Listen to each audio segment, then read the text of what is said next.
Reborn doll owner responds to a fake baby scandal. I'm Jess L, 29. I own 15 reborn dolls after PCOS made conceiving hard. They're calming, weighted, dressable, a comfort through loneliness and grief. This week, headlines said a woman faked a birth with a reborn to get gifts. I do not condone that. It fuels the idea doll owners are crazy. Most of us love the art or use dolls to process loss without pretending they're real. My first doll cost 250 pounds. I've spent over 6,000 pounds on accessories since 2020. Please focus on support, not stigma, and call out real deception when it happens. New Zealand storm turns deadly. In Wellington, a man was killed by a falling tree branch on Mount Victoria. Winds and heavy rain battered the capital. Flights were cancelled and ferries halted. Dashcam shows a pedestrian blown into traffic, narrowly missing cars. Gusts reached up to 120 kilometers per hour in Kelburn. Around 10,000 properties lost power in Wairarapa. Schools, businesses, and some highways closed due to flooding and landslides. Warnings covered the lower North Island and much of the South Island. Met Service says conditions ease Wednesday with a stronger system Thursday. Authorities urge avoiding parks, reporting hazards, and staying clear of trees. Drive with care. At less than 6 hours sleep does to your body. Adults need 7-9 hours, many get under 6. Under 6 weakens immunity and vaccine response. Anxiety rises, mood dips, focus and memory suffer. Decision-making slows, mistakes increase. Hormones misfire, hunger surges, weight creeps up. Menstrual irregularities and lower productivity, long-term.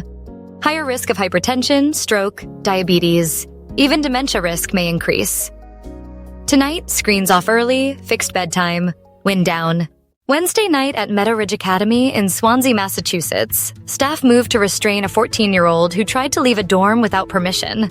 During the struggle, staff member Amy Morell, 53, was kicked in the chest and collapsed.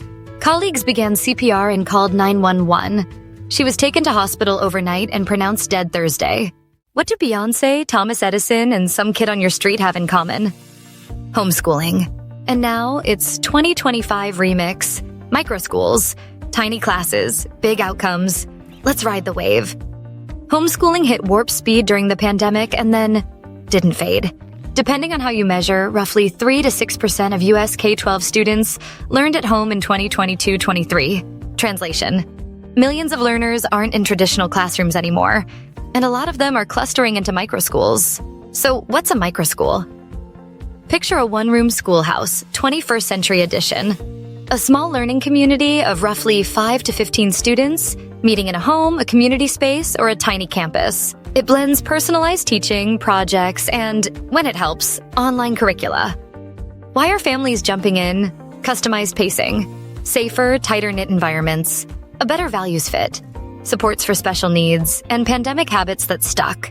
Public school enrollment hasn't fully bounced back to 2019 levels, while homeschooling rose in many places. So families are mix and matching education in new ways. Here's the kicker. Policy is catching up. More states are using education savings accounts and other choice programs. Funds families can direct to tuition, tutoring, curriculum, and approved homeschool expenses depending on state rules. As these programs expand, they pour fuel on the microschool ecosystem. Quickfire facts. Homeschooling isn't one-size-fits-all. Many families blend a couple of days at a microschool with online courses and a co-op day for art or labs. Size matters. Around 10 students is a sweet spot for community and personalization. It's not just suburban. Growth shows up across regions and demographics. Numbers differ by dataset. Government counts skew conservative. Household surveys often run higher.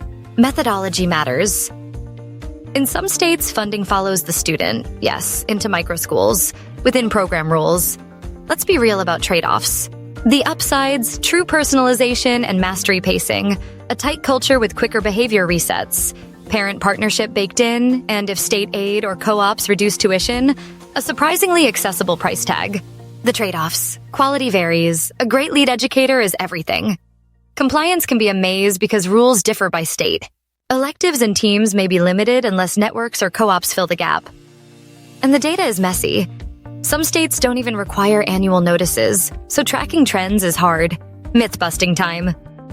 Kids won't socialize. In practice, co-ops, clubs, and community sports are common. Microschools are just fancy tutoring. Many run full-day, standards-aligned programs with projects and assessments. Models vary, but it's not simply tutoring. Thinking of joining one or starting one? Here's a quick checklist. Look for a clear learning model with mastery goals and regular progress checks. Make sure there's a qualified lead educator and proper background checks. Ask about safety plans and supports for special needs. Expect curriculum transparency and examples of student work. Look for community partnerships for labs, arts, and athletics. And confirm they comply with your state's homeschool or private school rules. Whether you're a parent searching for fit, an educator dreaming of your own one-room wonder, or a policymaker tuning the rules, small is shaping the future of school. Question for you. Would you try a microschool day each week? A fit and healthy 20-year-old student, Joshua Adife, died just hours after saying he had an upset stomach. 2 weeks into starting at Manchester Metropolitan University, he was found unresponsive in his accommodation on September 2nd. Families say a call to emergency services led to advice to take paracetamol. Later, his twin found him unable to move. Paramedics arrived and tried everything, but Joshua could not be saved. Loved ones remember him as super fit, selfless, and faith-driven.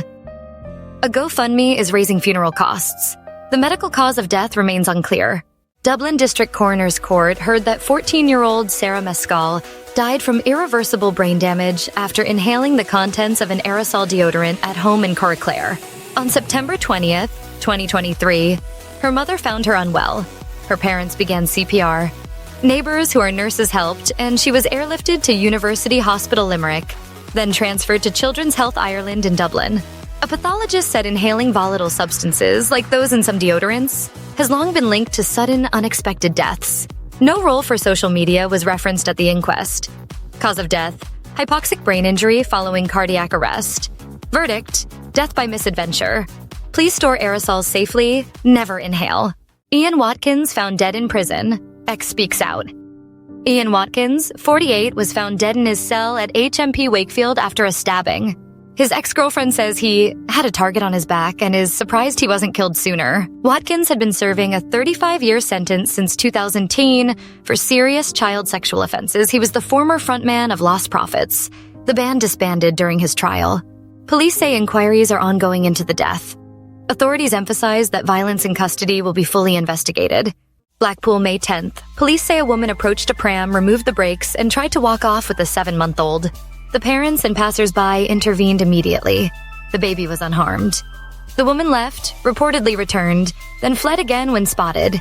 Officers arrested 51-year-old Nicolette Goldrick. Police say she spat at officers during arrest.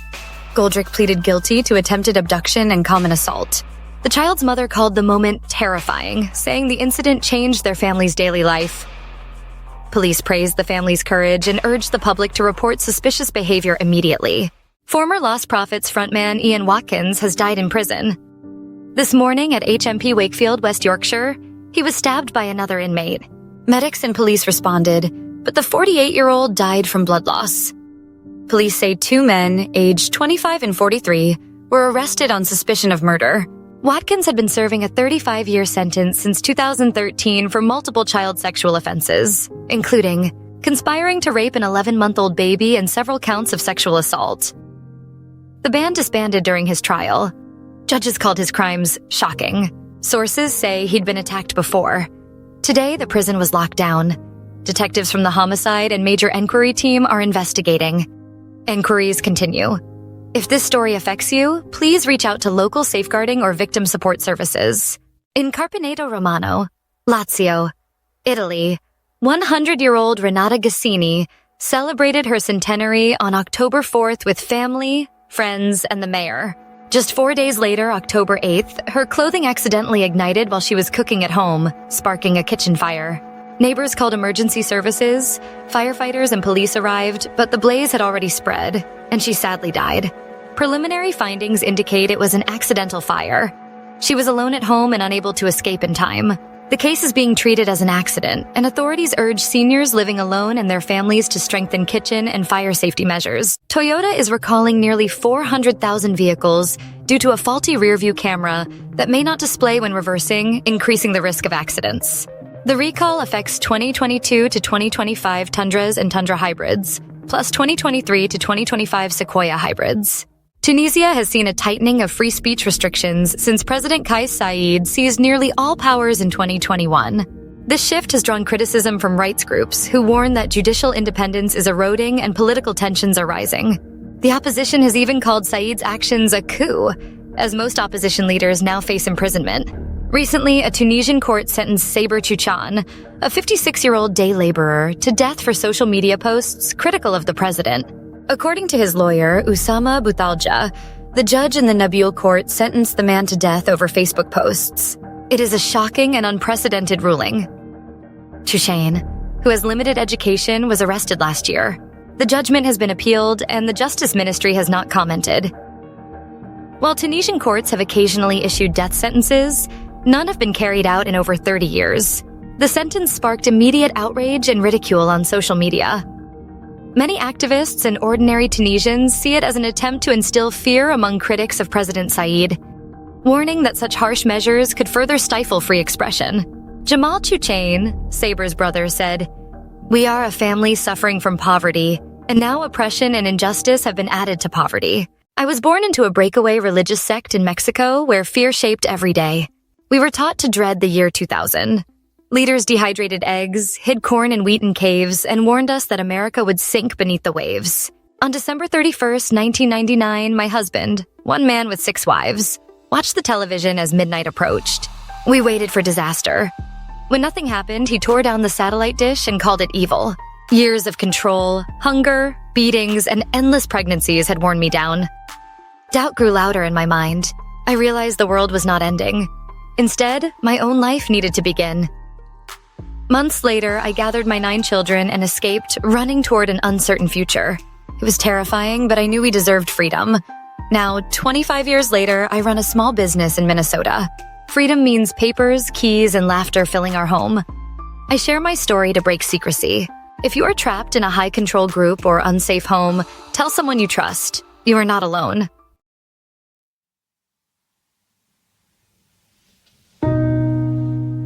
Tributes have been paid to a popular young woman who died suddenly after doctors sent her home with painkillers. Georgia Taylor, from Gweilad Jigarth in Wales, passed away in the early hours of August 21st following a week-long trip to the Greek island Zante. A Tunisian man has been sentenced to death by a court in the North African country over Facebook posts deemed offensive to President Kais Saied, his lawyer and a rights group said on Friday. Need to delay without hurting trust? Could we move this to Friday? I'll share a Tuesday draft. Comment list for email lines. Need the floor without interrupting? May I jump in for 10 seconds? Comment list for scripts. Disagree without friction. Use these lines. I see your point, and I'm concerned about the decision. The data suggests otherwise. I recommend option B. I can't support this direction. Here's why.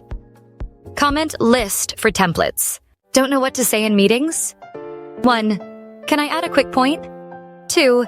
Here's the impact in 1 line. 3. I suggest we try Plan A this week. Comment list for the script. Born to Edward the Elder and Ecgwin, Athelstan entered a world already humming with legend. His grandfather was Alfred the Great. Expectations arrived before his first sword. Tutors drilled piety, politics, and blade work. The triple armor of a future king. The forgotten first king of England. In his lifetime, the first king of England was renowned throughout Europe. But over the centuries, he has been sidelined by history. What's his name?